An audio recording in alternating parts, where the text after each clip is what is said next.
Hi, this is Madison Rimick. I'm from UPrep, and I'm here with the Shasta County Elections Office. So welcome back for this next update. We're going to be showing you all of the processes that go along in the election process in the building. So hi, I'm Madison Rimick with UPrep. I'm a high school student, and I'm working with the Shasta County Election Office, and I'm here with a worker who's going to explain what's happening in the tabulation room. So what's going on today? Hi, my name's Anna. What the ladies are doing over here to the side is they're duplicating. So what happens is when we receive a ballot and a voter has made a mistake on their ballot, so they fill the bubble in, let's say for a proposition, and they chose yes, and then they decide that they wanted to do no instead. They'll often line through the yes vote, and then they'll go ahead and make a bubble in for the no vote. The tabulator, the machine, sees that as 2 votes, which is called an overvote. So it kicks it out to be reviewed by a person. So it's at this point where the girls can view it.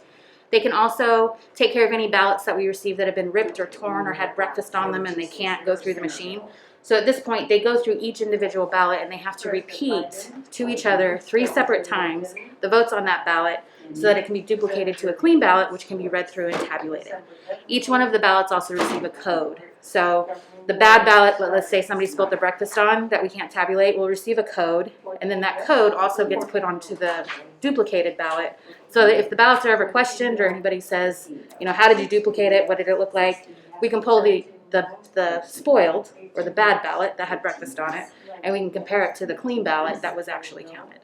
So that has to happen with every single one that we can't feed through. So if the barcode got messed up, or it got torn or ripped or something like that. Awesome. Thank you so much. Yeah, it's an exciting process. It just takes a lot of time. Yeah.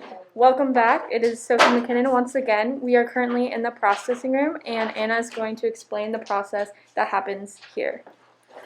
Hi. So this blue wall that we have here is where all of the envelopes that have been sig checked and put into precinct order kind of come to live until we open them up and extract the ballot. So they all get stored in precinct order. Then the ladies here at this processing table will pull 1 blue bin at a time where they are checking to make sure that it was sorted correctly, so they have the correct precinct. And then they're extracting the ballot from that envelope. As they're doing that, they're also examining that ballot to see if there's anything wrong with it that'll keep it from being tabulated. So, for example, if it's ripped or it's torn or the barcode is damaged, anything like that that won't get counted and it won't feed through the machine gets set aside to be duplicated, which is what we've seen previously in the other room, so that it can be duplicated to a clean ballot that can be counted. So as you can see here, they're extracting and then they're creating their batches of 100. We process all of the ballots in batches of 100 through the tabulator where they get counted and each vote is accounted for. Hi, my name is Lamisi Seen, and right now I'm about to show you guys how easy it is to register to vote. You could be 16 or 17 and pre-register like Madison and myself. Okay, so you get the registration form, and then you look at the qualifications. You have to select yes on one of these. If you select no, then you cannot register.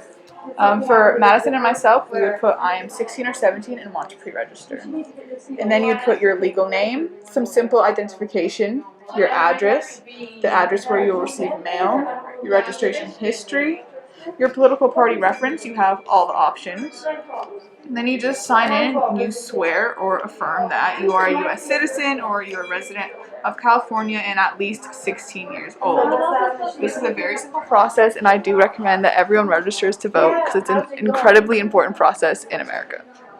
Oh, it inverted us. Welcome back. I am Sophie McKinnon. I'm Lamisi Seen. And I'm Madison Rimick. And we're going to be talking a little bit about why teenagers think it is important to vote, and we gathered this from some of the other student volunteers. Okay, so one of the main reasons that teenagers believe it is important to vote is that to keep the government in check so they don't have complete power. In school, we do learn a lot about checks and balances, so that is just a very important aspect that teenagers see. Another reason teenagers believe it is important to vote is because it is one of our human rights, and it is stated in the Constitution, and so teenagers believe it is important to utilize that right. And then another reason that we came up with why you think that it's a good idea to vote is that it gives the people a voice and makes sure that the real opinions of the people are heard and then implemented.